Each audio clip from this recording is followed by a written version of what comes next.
Welcome to the Veterinary Marketing Podcast, where it's all about helping your veterinary practice attract, engage, and retain clients. Broadcasting a new podcast every Monday from sunny Southern California, here's your host, Brandon Bashirs.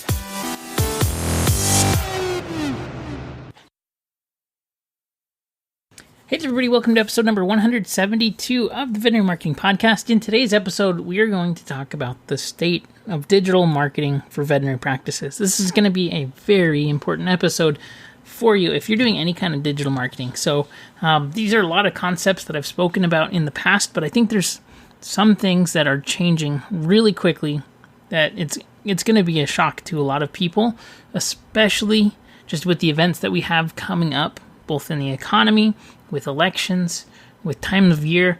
It's just going to get crazy. So I think this is going to be a very, very helpful episode and timely, probably for the next, I would say, 3 or 4 years. So if you're listening to this beyond 2021, it's probably not going to be super relevant for you. But if it's before then, I think that this is going to be extremely, extremely relevant just because of all the crazy things that I think are going to be going down.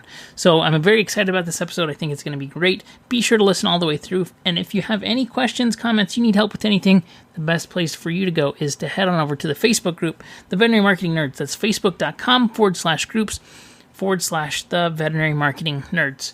I'd also like to mention this episode is being sponsored by Veterinary Dentistry. If you are a veterinarian and you do not feel confident with your extractions, if you're worried about root tip fractures or other common problems that happen, you need to sign up for Dr. Beckman's free webinar that's coming up on September 1st. If in the future, though, it's past this date, you should totally go to this link still because it'll just forward to the next live training that he has. He does live trainings about once a month. So if you're a veterinarian who is looking to improve their dentistry skills, feel more confident when it comes to extractions, radiographic interpretations, or other things that you just simply don't get training on in veterinary school, be sure to head on over to the veterinary marketing or just veterinarymarketingpodcast.com/dentistry. Again, that's veterinarymarketingpodcast.com/dentistry. And that webinar is completely free, by the way. All right, so let's jump into today's episode. I think that it's extremely important that we talk about some of these things just because some of these issues are creeping up on us and we're not even really considering them. I see a lot of these trends happening, especially with the clients that I have that were managing large ad spends. So I think that I have a pretty cool approach to things in terms of like my perspective, because just to give you a little bit of background on my perspective, right now I run ads and campaigns for large companies that we're spending upwards of $1,500 per day, which in the big scheme of things is not that big. Honestly, there's companies out there that are spending millions of dollars a month, so it's not a huge ad spend, but it's still enough to get, I think, a good amount of data, to see a ton of conversions coming in, and to see what happens at scale. And that's specifically on Facebook, and Google is just a completely different beast, where you can spend as much as you can put into it. So, I think that at least gives me a little bit of ability to see, more, I would say, high-level trends in terms of, if you're spending a ton of money and you have, large-sized audiences and nationwide audiences that you can be using, that gives you a different set of data than if you're running ads for veterinary practice, which I also do, and I help veterinary practices attract and manage clients in the local area. So those are two different, huge strategies, two hugely different strategies. But when you're thinking about, larger term, I would say longer term trends and other things that are going to be very important that you're keeping an eye on, it just is very important that you understand these things and that you're going to take an approach to this that will help you to not only survive, especially as we probably go into a recession here in the very near future, but you'll be able to thrive and you'll be able to really take control of your own practice and your practice's destiny instead of hoping that things work out.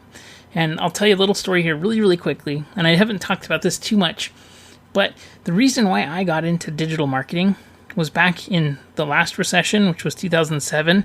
It started to get really bad, and in fall time into 2008 It was awful. And what I was doing was I was actually in real estate. And I did real estate as a real estate investor. And, that was going to be my future. And I was dead set on, these real estate investments that we have going on are going to be successful. And there's no way that we can lose. The market's gone up for so long. And, 2005, 2006 was crazy. Prices were going up like crazy. And then the crash happened, and all of a sudden we couldn't get money to do deals. We couldn't find people to buy the houses that we were trying to fix and flip or do other things with. And it was just, it was a nightmare. And what ended up happening was I ended up not having really any idea of what I was going to do. And I ended up moving out onto a sailboat that I bought for $300 and lived on that sailboat. When my rent was $220 a month for the slip rent, and there was like a bathroom and a place where I could, do my laundry on the shore inside of the harbor, but it was rough. And I remember that very first night that I was on my sailboat, I was thinking to myself, like, geez, I can't believe I've gone from, doing huge real estate deals to basically riding my bike, living on a sailboat, and just feeling super low. And I said, I need to figure out a way to make sure this never happens again. And at the time, I remember that digital marketing and social media was really gaining prominence. And I remember I looked at a receipt from a Walmart purchase that I'd done, and they had a follow us on Twitter thing on their receipt. And I was like, wow, Walmart is getting on board with this. There must be something to this. This is a new industry that if I can sell things online, and if I can attract and engage customers online, I will be able to, ride out any storm. So that's ultimately why I began digital marketing. And I've felt super fortunate that I've been able to really get involved with the veterinary industry because, I love the people inside the veterinary industry. I love just so much about, what you guys do.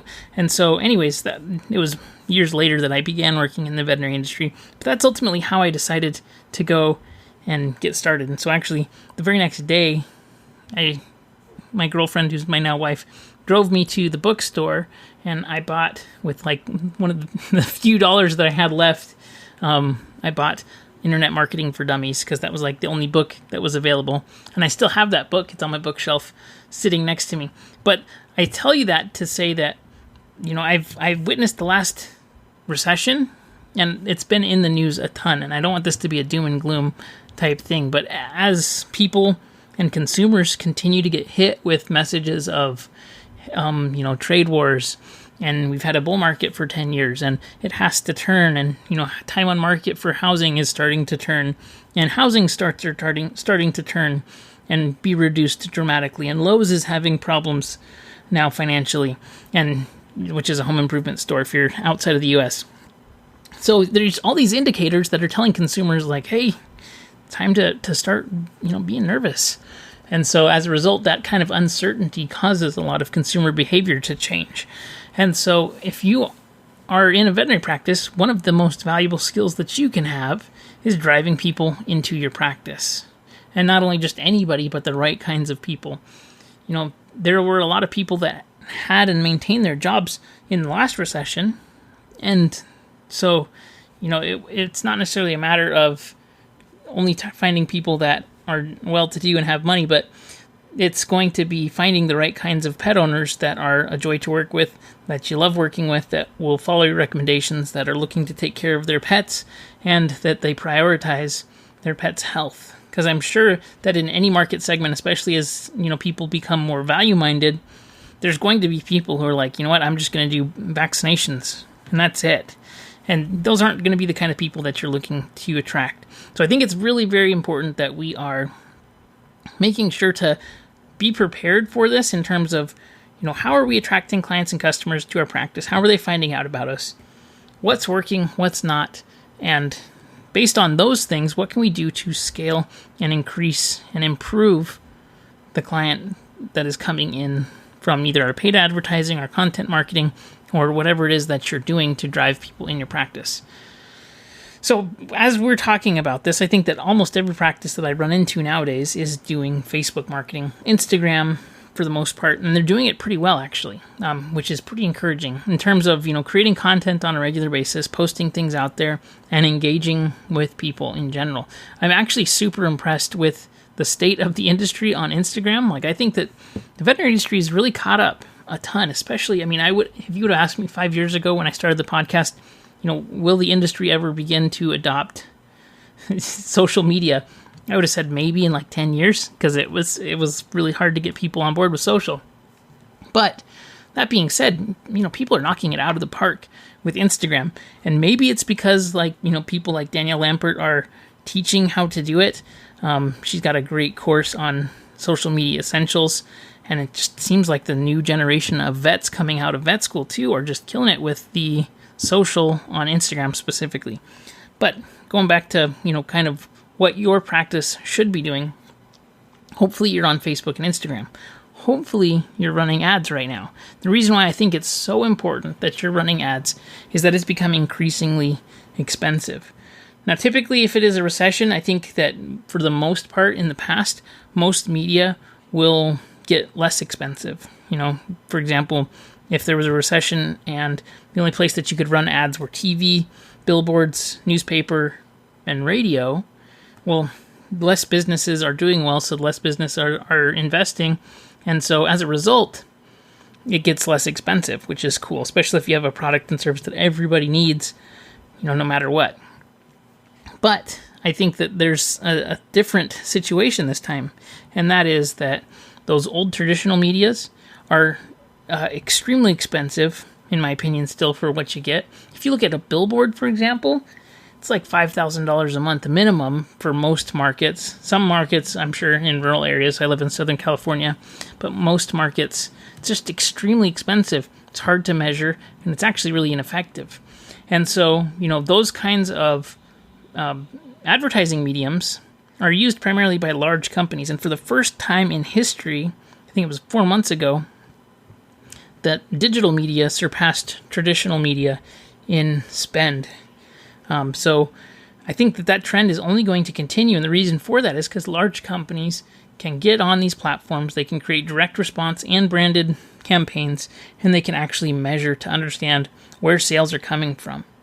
And that's just super, contrasted by how it was in terms of, we're going to run some TV ads, and we're going to run some billboard ads, we're going to run some newspaper ads, magazine ads, and then we'll see if there's a lift in sales. And then we'll maybe attribute some of those sales to these different things, right? It's not measurable in a scientific way at all.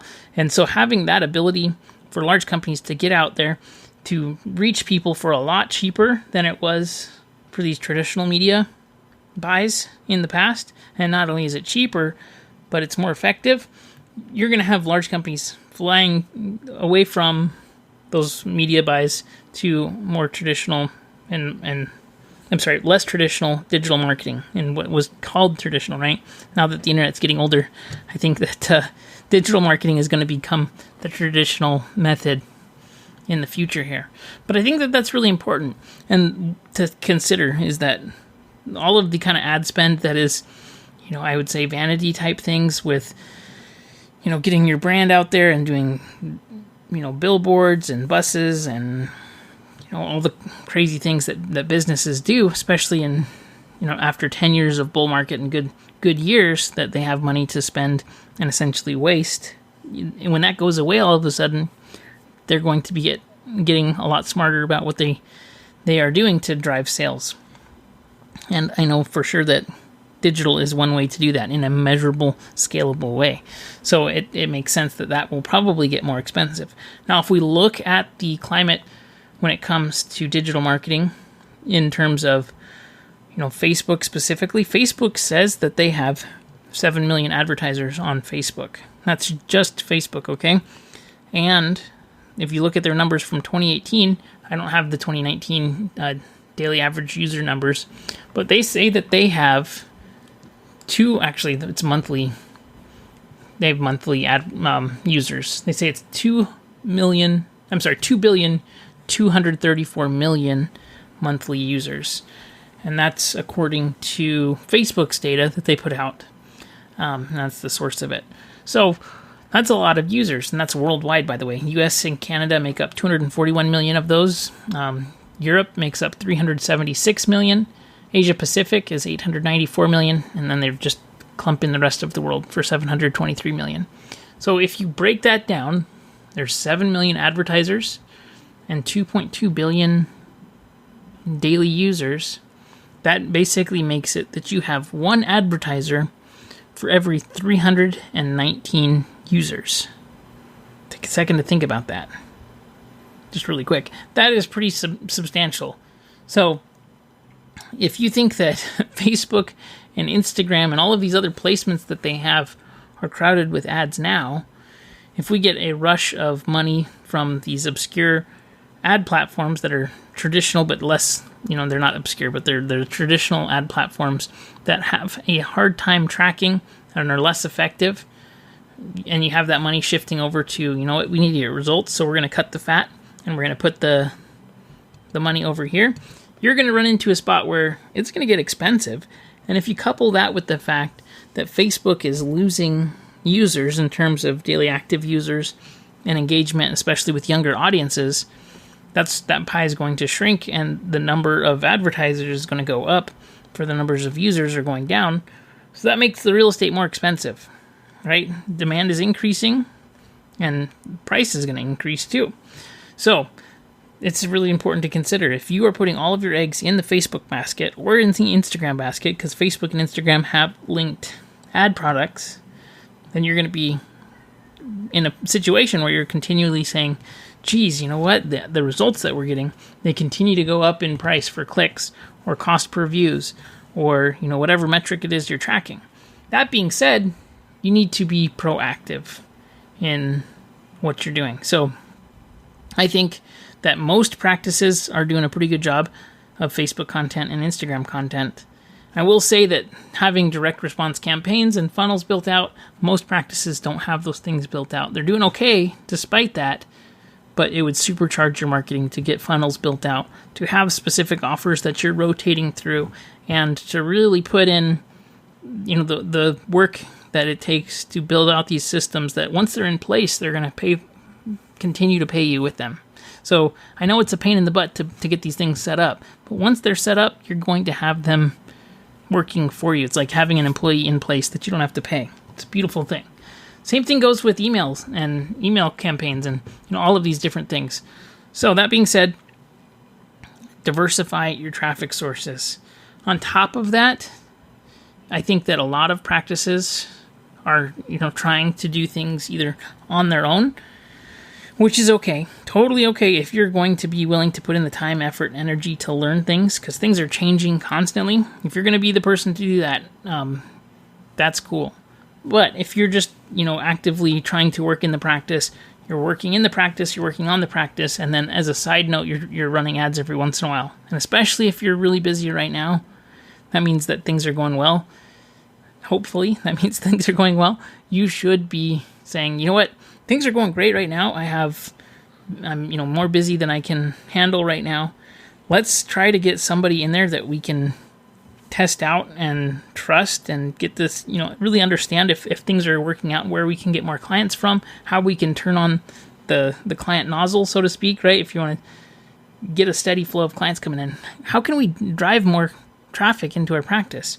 Because if, let's say all of a sudden the economy starts to really tank and you're like, we're not busy for the first time in a long time. Now we're just sitting around twiddling our thumbs. What should we do? Well, let's try to figure this stuff out. At that point, it is too late. And, it's not too late ever. I just wanted to say that. You can always, really hustle and work out. But wouldn't it be so much more comfortable to go and figure that out right now and say, okay, look at this. This is what we're doing. Here's how we are generating clients. This is working out really well. We have Facebook that's generating this many new clients per month. We have Instagram that's generating this many new clients per month. We have Google Ads that on search we're generating this many. We have YouTube videos that we are promoting pre-roll for our retargeting audiences, and really build out a multi-channel funnel to drive people into your practice. I hope this is making sense, and I'm trying to really simplify it. But I think that every single veterinary practice should be running ads on Facebook. And I'll tell you really quick you should be running not just offer ads, which is like, hey, come in and get a free exam. You should be running ads to your content to get an audience that you can remarket to. So you need to be putting out the fun content that engages. That's like casting a wide net. And that's, building your engagement audience. And from there, you should be driving those people that have engaged into your practice with offers about, hey, here's services that we offer. Come in, try us out, get something free. Or, hey, we're having a special. Come in, get this, and we'll give you this. Stuff like that to drive people and give them an excuse to come in and test you out. And then once they're in the practice, you need to have email marketing set up, or text message marketing, a way to communicate with these people. A lot of practices that I've been working with say, hey, we have these email addresses of clients. Let's build a retargeting audience on Facebook of like 1,000 people that we have an email address audience for, and let's market to them. And I think that's really cool in theory, but I think it's a lot more effective to send out emails to these people.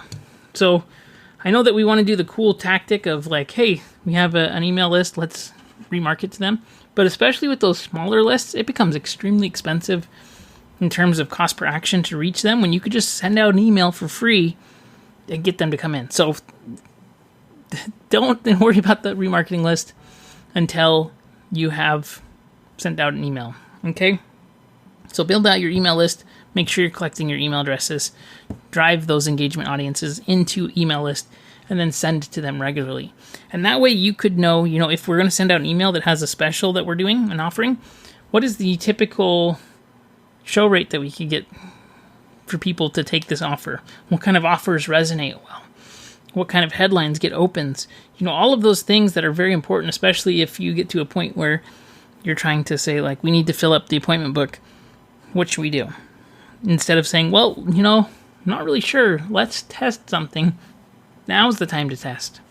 Make sure you're doing it before you get to that point.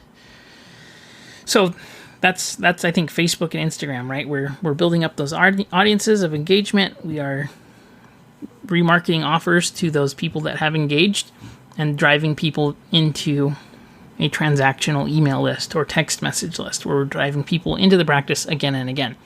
So after that is set up, I think that's the low-hanging fruit. But the other low-hanging fruit that a lot of practices are missing the mark on are Google AdWords. And Google AdWords are extremely effective, and they are a great value for practices. It's a way to actually drive people into your practice who are actively looking for a solution. And so you don't have to do the same level of discounting or deals to get them in the door. They need something right now, and you're that solution. So it really shortens the funnel.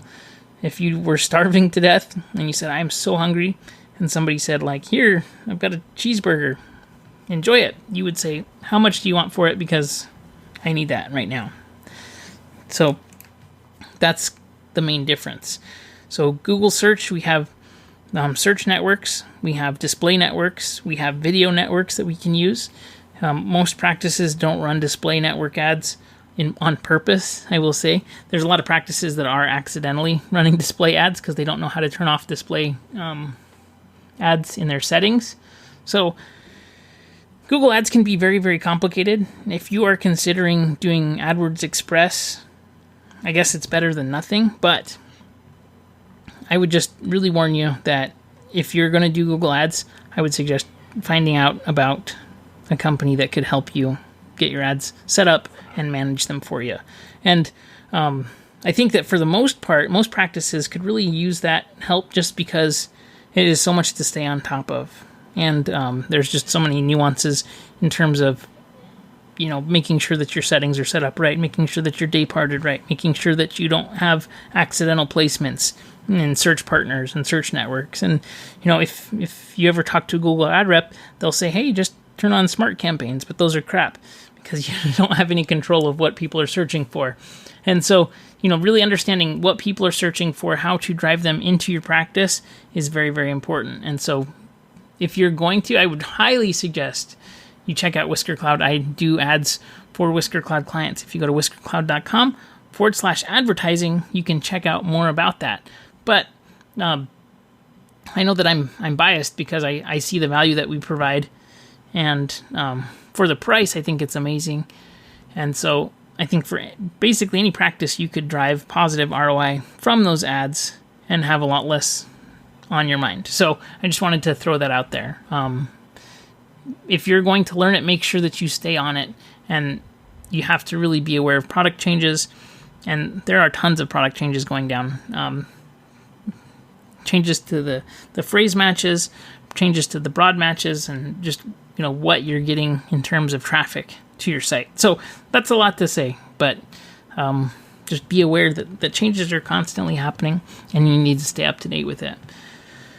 So that I think is very important. Now, the next thing that I think is kind of the big event that we have coming up in terms of digital marketing, especially for veterinary practice, is we are entering into an election year, and that just throws all kinds of wrenches into the system. It becomes a mess. And if you couple the election season along with holiday season, in terms of next fall is going to see a tripling or quadrupling of ad spend, or ad cost rather. So you're gonna have to really increase your ad spend to stay along lines with what you've been seeing, specifically with Facebook and Instagram, because they just are going to pour money into campaigns. It's going to make everybody's ads more expensive, specifically in the United States. And so the ad placement real estate gets a lot more expensive. So that's something to keep an eye out for and to be ready for and have something in place. If you could go through, especially after the holiday season in 2019, because we always see a spike and increase in ad cost throughout the fall and winter, just to get everybody's buying ad space to sell stuff. It's going to get a lot more affordable in January and February. So make sure that especially if it gets too expensive, kind of retreat possibly from Facebook and Instagram. And again, it completely depends on your strategy. If you're able to generate ROI on your ad spend, if you're good at what you do, you should be able to do that no matter what season it is. But if it's something that you're just doing passively and you're not actively taking a lot of look at it, and you're not sure what to do, and you don't have somebody managing it for you, then I would really suggest, specifically on Facebook or Instagram with your ads, maybe consider pausing until the expense gets less in January or February.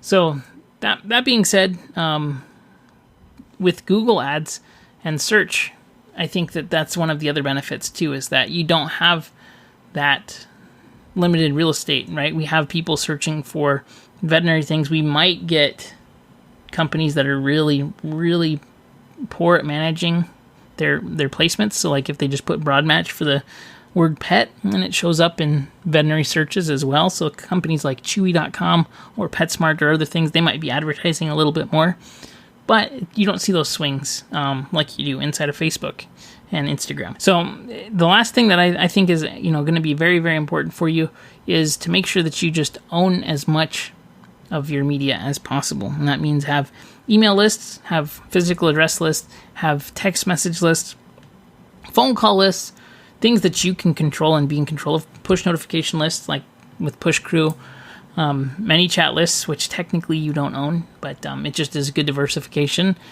And really work to diversify your traffic sources so that you're not dependent on one thing, and that you're in more control, that you're not worried about algorithms, that you're not worried about things showing your content, like Facebook or Instagram showing your content, because it constantly changes and it's only going to get more volatile, especially as there become less users and more advertisers. So just wanted to say that to you and really encourage you that you can do this. It is definitely daunting, but just start with one thing at a time.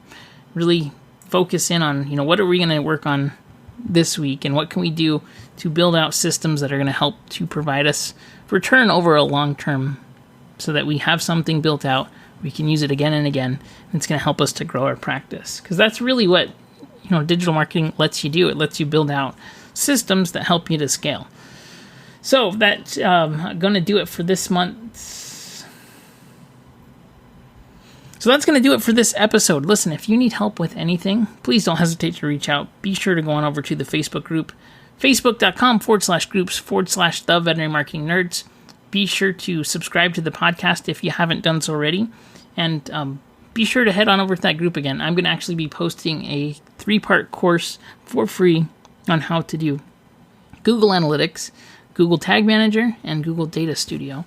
It's the trinity of Google products to help you get your marketing under control. All right, so thanks again. See you on next episode.